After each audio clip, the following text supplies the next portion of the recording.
Our next speaker is Jordan Schwartz. Jordan is the founder of the Children's Bilingual Theater and a sophomore at Bryn Mawr College. She started the theater to bridge the language and culture gap between Spanish-speaking students and students learning Spanish. Over 200 volunteers have performed as members of the theater in venues such as Fernbank Museum, Atlanta History Center, and others to over 5,000 audience members. Please welcome Jordan.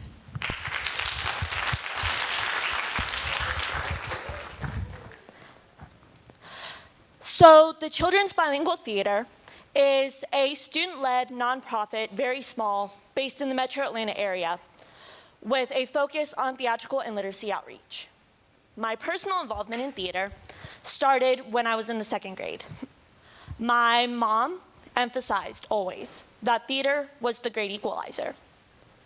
Everyone brings what they have, whether it's skills, personality, ideas.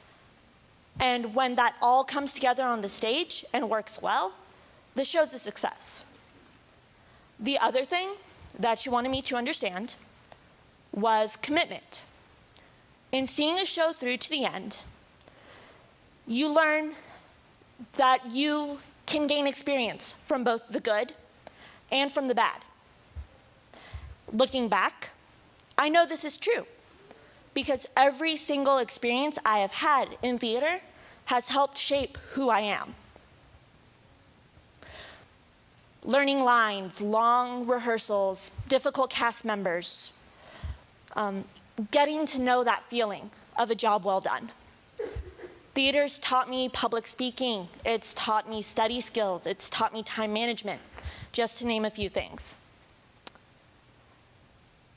Another thing, growing up around a bilingual mother, I was well aware of bilingual performances, bilingual plays, but I'd never actually heard of one being produced in the area. After taking some summer language classes and learning from my mother, I began a Spanish after-school program in the 5th grade.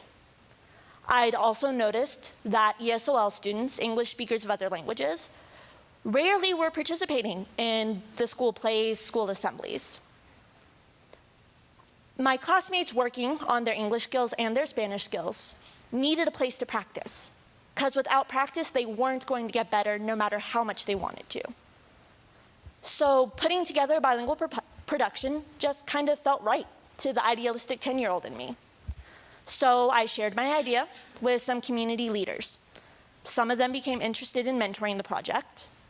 And after meeting with various school principals and arts leaders in the Marietta community, a production of The Song of the Oak, El Canto del Roble, toured through 4 Cobb County schools in 2004.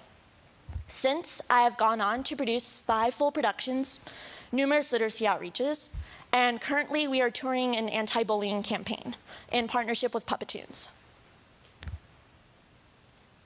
Let's look at life as a puzzle for a moment. All the pieces laid out in front of you.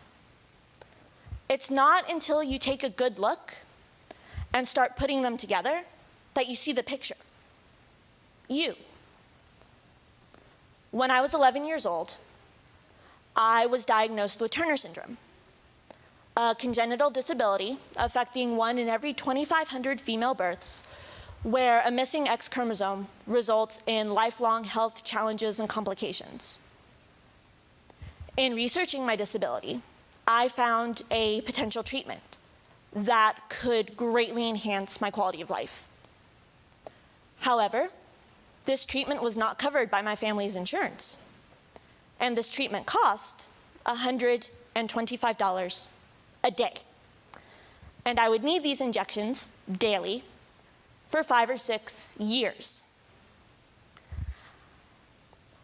Reaching back towards my theater experience, my theater confidence, and my public speaking, I decided to go public with my private medical issues, and I became a disability rights advocate. This fortunately earned me some opportunities with medical and pharmaceutical studies, and eventually got me selected as the first youth for the Governor's Council on Developmental Disabilities Organizing Institute Fellowship. With this opportunity, I was able to bridge my passion for theater with the challenges I was facing. I wrote and produced a short play entitled Mr. Uba's Team. Together, everyone achieves more. It's an anti-bullying message for an elementary school audience, talking about diversity in the classroom and medical disability. With this show, I have seen a full production of it, and I have now seen a puppet version of it, put together with my partnership with Puppetoons. And working with this production, I began to see how a simple idea, an idea for a more inclusive theatrical production, could grow to something bigger. I was 10 when I had this idea, and seeing this come together is kind of the message I want to communicate today. The main message I want to say is the importance of youth involvement, youth engagement in their community, youth volunteering. There's no minimum age for taking an interest in your community. The younger you become involved in your community, the better. Getting involved in your community has both large-scale and small-scale benefits. Whatever cause you choose to work for, however you choose to work for that cause, directly affects what you're working for. Also, it benefits you personally. Engaging in your community teaches you strong habits of social consciousness, of professionalism, organization, presentation, and many other essential life skills. This may seem out of reach for the average student-age individual, but I assure you from my personal experience and from the stories of all my fellow presenters, it's not.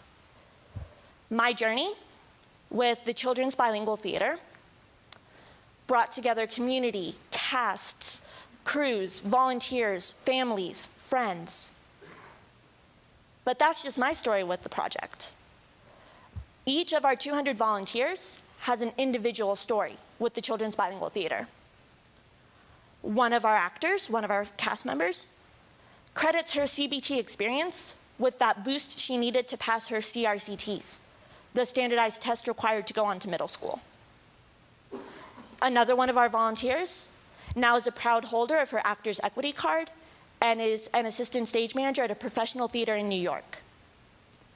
One of the schools we had the opportunity to perform at was inspired to start a bilingual scout troop in their after-school program. All the plays, the literacy outreaches, the volunteers, the cast members, the crew members, the donors, the audience members, they're all vital puzzle pieces to the larger picture of the Children's Bilingual Theater. Let me leave you with this quote. Cesar Chavez died in 1993, the year I was born, and I hope to carry this message forward for him. We cannot seek achievement for ourselves and forget about progress and prosperity for our community. Our ambitions must be broad enough to include the aspirations and needs of others, for their sakes and for our own. It's my hope that every youth listening today finds the inspiration in that quote, in the stories of my fellow presenters, to realize their ideas, follow their passions, and that they understand that their youth is not a challenge, but in fact, it's their greatest asset. Thank you.